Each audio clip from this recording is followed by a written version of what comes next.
نحمده ونصلي ونسلم على رسوله الكريم أما بعد فأعوذ بالله من الشيطان الرجيم بسم الله الرحمن الرحيم ربي اشرح لي صدري ويسر لي أمري واحلل عقدة من لساني يفقه قولي صدق الله العظيم وصدق رسوله النبي الكريم الصلاة والسلام عليك يا سيدي يا رسول الله وعلى آلك وأصحابك يا سيدي يا حبيب الله. Assalamu alaikum wa rahmatullahi wa barakatuh. I hope you are all well.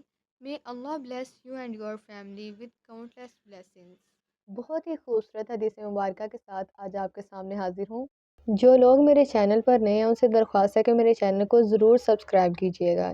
اللہ رب العزت آپ سب کو سلامت رکھے.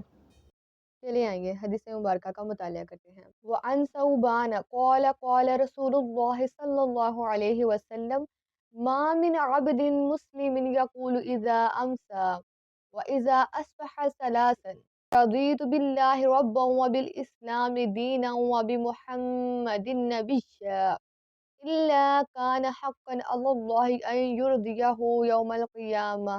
حضرت ثوبان رضی اللہ تعالیٰ عنہ سے روایت ہے، فرماتے ہیں کہ رسول کریم صلی اللہ علیہ وآلہ وسلم نے فرمایا کہ ایسا کوئی بندہ مسلمان نہیں جو شام اور صبح 3 بار یہ کہہ لیا کرے رضیت باللہ ربا وبالاسلام دینا وبمحمد نبیا. اس کا ترجمہ کچھ یوں ہے: میں اللہ کی ربوبیت، اسلام کے دین ہونے اور محمد مصطفیٰ صلی اللہ علیہ وآلہ وسلم کے نبی ہونے سے راضی ہوا. اللہ کان حقا علی اللہ ان یرضیہ یوم القیامہ، مگر اللہ کے ذمہ کرم پر ہوگا کہ قیامت میں اسے راضی فرما لے. یہاں اللہ کے راضی ہونے سے مراد ہے کہ اس کی رضا اور قضا دونوں حالتوں میں اس سے راضی رہا جائے، اور یہ خاص بندوں کو ہی نصیب ہوتا ہے. اور اسلام سے راضی ہونے کے یہ معنی ہے کہ اسلام کے تمام احکام کو بخوشی اور بخوبی ان کو پورا کرے. اور حضور علیہ الصلوۃ والسلام کی نبوت سے راضی ہونے کے یہ معنی ہے کہ حضور کو اپنی جان، مال، اولاد کا صحیح معنی میں مالک جانا جائے اور حضور کو تمام چیزوں سے پیارا جانا جائے. اور حقیقت تو یہ ہے کہ جب حضور پیارے ہیں تو حضور علیہ الصلوۃ والسلام کی ہر چیز بھی پیاری ہے. حضور کا قرآن بھی پیارا ہے، حضور کا اسلام بھی پیارا ہے، اور حضور کا رب بھی پیارا ہے.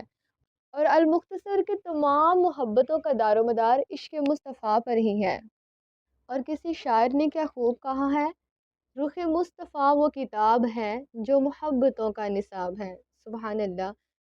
محترم ناظرین، اکثر دعائیں 3 بار پڑھی جاتی ہیں تاکہ جماعت ہو جائے، اور جماعت پر اللہ رب العزت کی رحمت ہوتی ہے. اسی لیے یہ کلمات بھی 3 مرتبہ پڑھے جائیں، یعنی قیامت میں اللہ رب العزت اتنا دے گا کہ بندہ خوش ہو جائے گا. اور ایک چیز کا خیال آپ نے ضرور رکھنا ہے کہ یہ صفت کہ رب بندے کو راضی کرے حضور علیہ الصلوۃ والسلام کی ہے.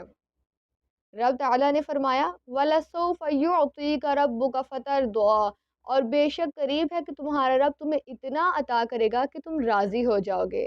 اور پھر حضور علیہ الصلوۃ والسلام کے صدقے سے حضرت ابوبکر صدیق رضی اللہ تعالیٰ عنہ کو یہ وصف ملا کہ رب تعالیٰ نے ان کے متعلق فرمایا وَلَسَوْفَ يَرْضَىٰ.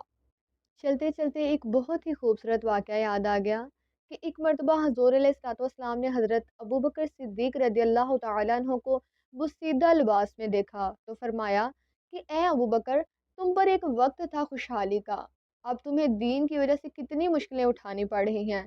تو حضرت ابوبکر صدیق رضی اللہ تعالیٰ عنہ تڑپ کر بولے. اللہ اکبر. کیا فرماتے ہیں؟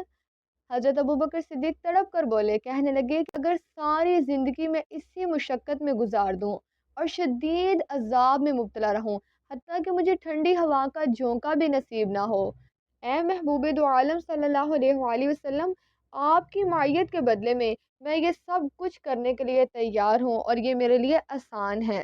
سبحان اللہ. اللہ رب العزت سے دعا ہے کہ وہ اپنے پیارے محبوب سرکار دو عالم صلی اللہ علیہ وآلہ وسلم کی سچی سچی محبت عطا فرمائے اور ہمیں دین کے راستے پر چلنے کی توفیق عطا فرمائے. وما علینا الا البلاغ المبین. I request you to all subscribe, share and like my channel, and don't forget to press the bell icon button so that my new videos reach you first. May Allah grant you good health and keep you happy and continue to walk with me on the path of our beloved Islam. Fi amanillah.